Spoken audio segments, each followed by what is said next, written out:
Welcome back here to the Jordy Culotta Show, driven and powered by Go Chevrolet. God. Our friend Cody Boudreaux with a $10 super chat. Congrats to our very own Katie, the lady from Jordy Show, for making the OT with her FBI tip-off. Got us thinking over here and got us lurking on the on Tiger droppings. The OT. We searched over to OT to find a 5-page thread. Oh. A 5-page thread titled "Lady on Culotta Show said reputable person told her that the FBI thinks Baton Rouge is a serial killer." Oh my God, my friend is gonna kill me. But that's true. Okay, hold your sources. No, We've got to get to Brody Miller. Brody Miller from The Athletic. We're going to get back to this topic. Brody's your source. Here he is. To talk more on the subject. Brody, who is routinely a topic of conversation on Tiger droppings, joins us here on this Wednesday morning. Brody with the fresh shave, looking good on this Wednesday, my boy. How are you? I am doing well. Yeah, I wish it was a mustache. Mistakes have been made, and we've talked about this. Yeah. Storylines this week. Another one. LSU traveling for the first time in the SEC with Brian Kelly. What are we watching here on Wednesday, Brody, as we get into game week?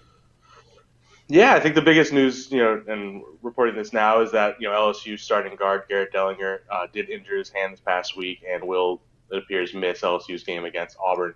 There is hope we'll be back for Tennessee. That's a good sign. Obviously, LSU is a solid favorite against Auburn, and LSU does at least have some options at guard, whether it be Anthony Bradford, a guy who started a bunch. They do like Xavier Hill. They have a few options. But yeah, I'd say the main thing right now is Garrett Dellinger is likely to miss this game. Wow, that's big news. So Brody Miller right here from The Athletic saying here this morning, Garrett Dellinger going to miss this weekend, expected to be back versus Tennessee. You mentioned a couple of names. This depth of this offensive line has been tested early this season. Who do you expect here? I know you mentioned Bradford. We've heard Xavier Hill name mentioned a couple of times. I have been surprised that they have not gotten him more run just by what I have heard from him from people talking out of the program. Where do you stand there?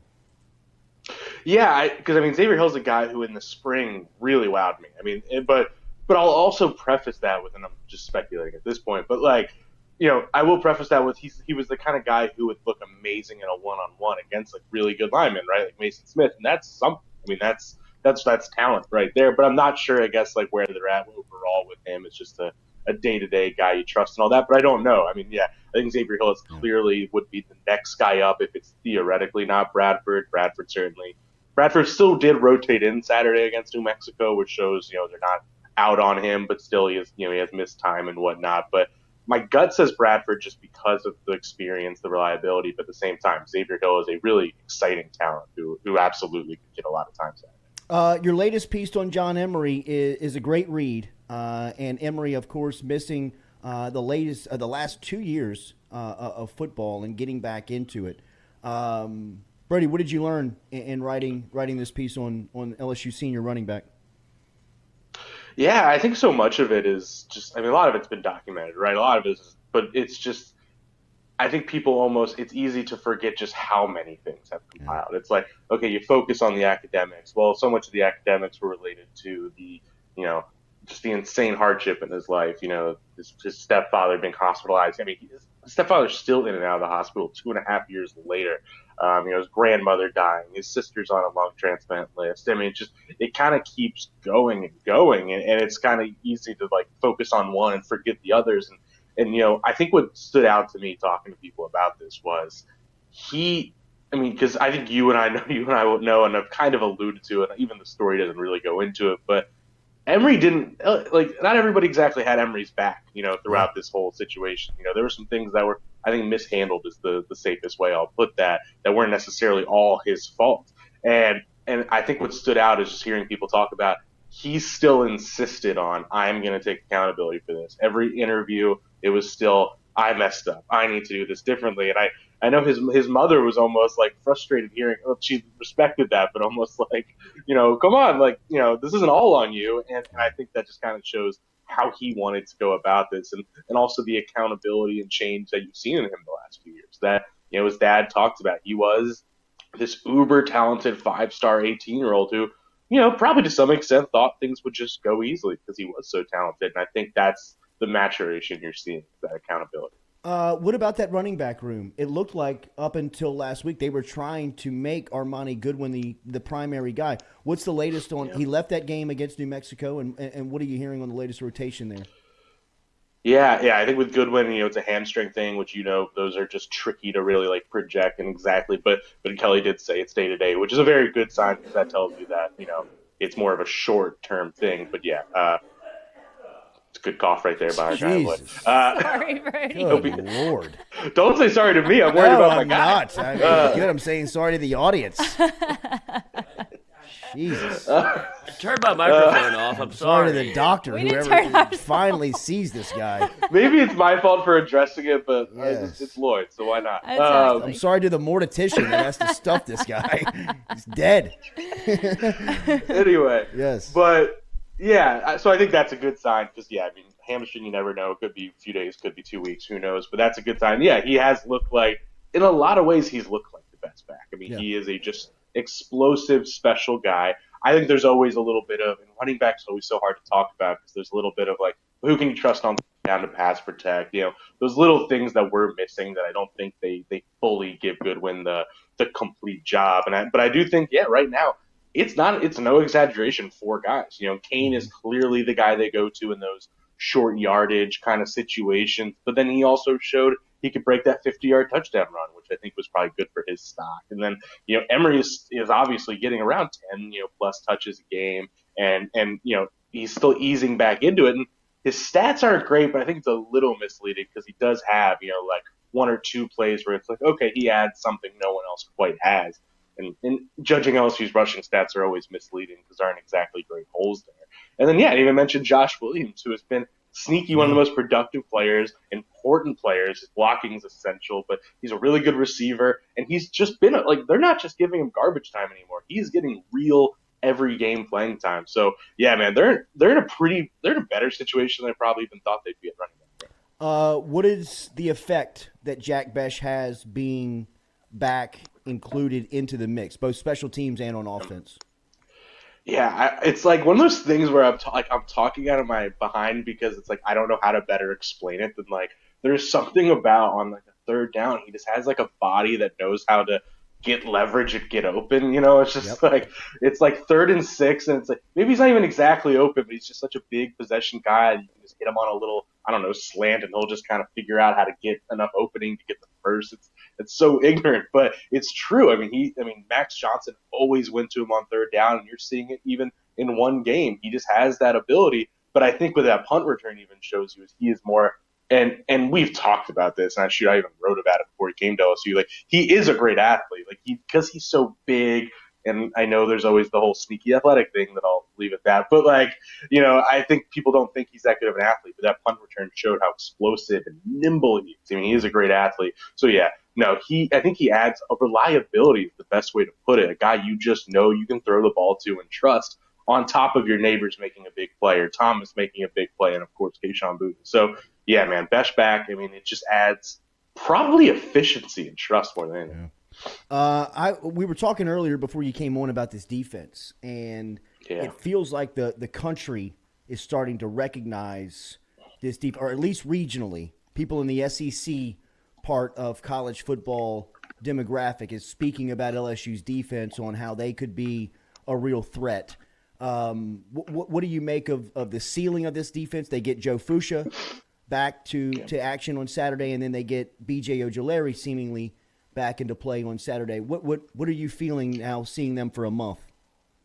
Yeah, I think when Mason Smith went down, I kind of was like, all right, it's going to be a good D. It's going to be solid, but that ceiling might be lower. And I think through the last 3 weeks, I'm like, no, I don't know if that's fair. I'm sure they'd be better with Mason Smith, but this has a chance to be a genuinely top 3 or 4 in the SEC defense. Because they are so much more well-rounded than I think I expected them to be, where we all talk so much about corner, and I maybe more than anyone about corner was going to be a mess, and I'm just kind of wrong right now. And we haven't seen them face the one-on-ones receivers that are, Tennessee will be, I think, the first test where we really can judge this defense and really judge that corner room. But man, credit where it's due. You're not seeing really any of those day-to-day mistakes that you expect. Your guys just getting beat. But also I give so much credit to Matt House and what he's doing. the shuffling of those guys in the secondary, moving, Bernard Converse one day and then, moving, Brooks and Ward back and forth. Now Fouché's back, like you said. It's a really good sign for them that he's such a good communicator. He's able to make all that work. And then I haven't even mentioned the D-line, which is the actual strength. I mean, it's not even just the sacks when we see from Ojulari and all this. It's just no holes are allowed in the run game. The D tackles, Wingo, Roy, Guillory are dominating. They are a stout defense that isn't having huge holes, and that's all you can say. But I really can't wait to see him against Tennessee. Then we'll really know. We have seen dominant freshmen in this program. You have covered them, whether it has been Fournette, whether it has been Derek Stingley. You have seen them. How good is Perkins?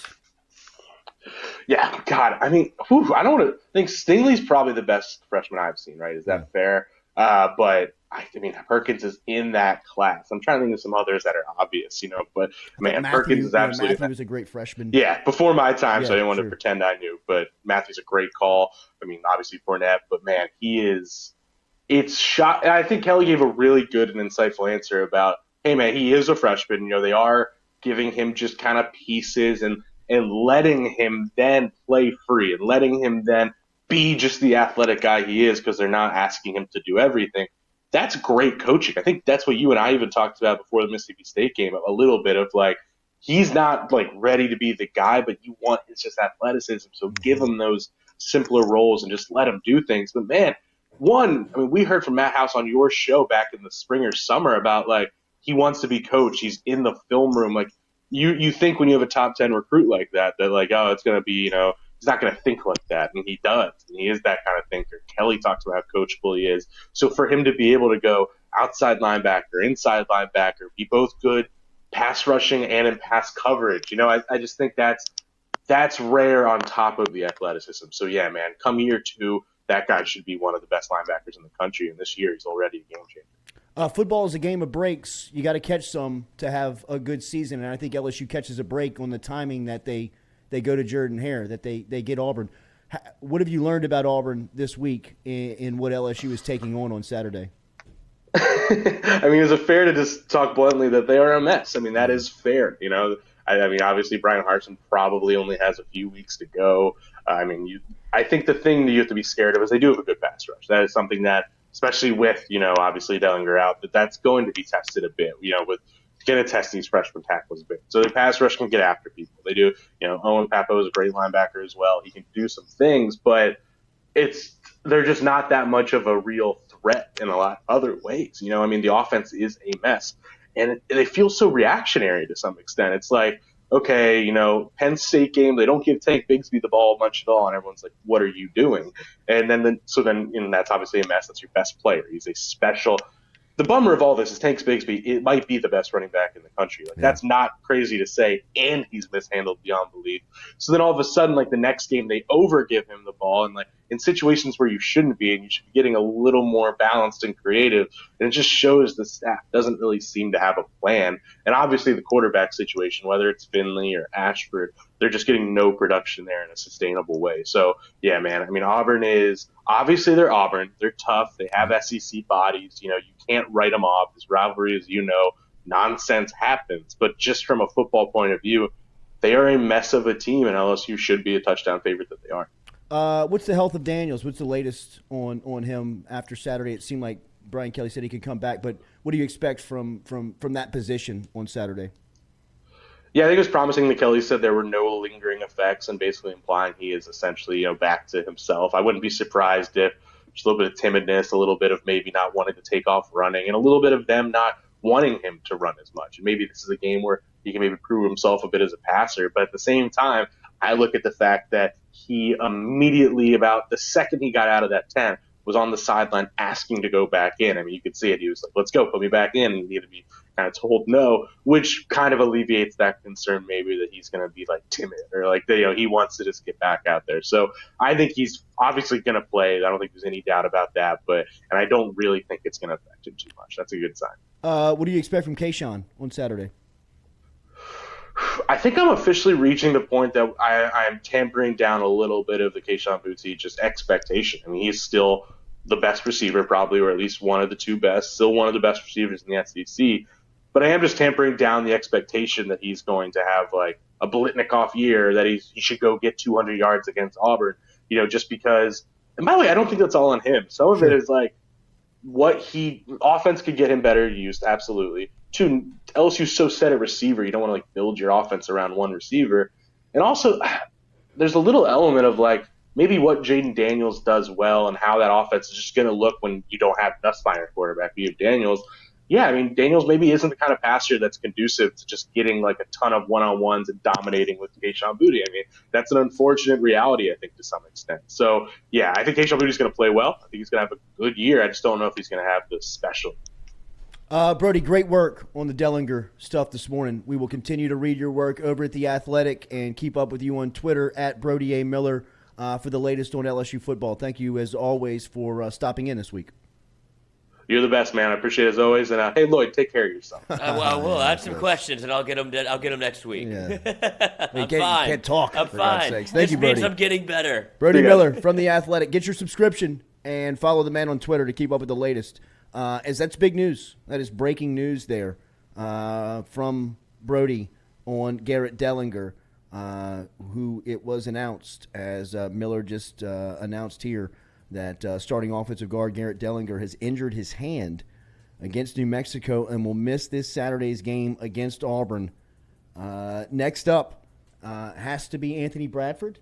And then, look, we've been banging the drum on Xavier Hill for a couple of weeks here, and I have been surprised more than anyone that he has not gotten more reps. He played some reps late into that game against New Mexico.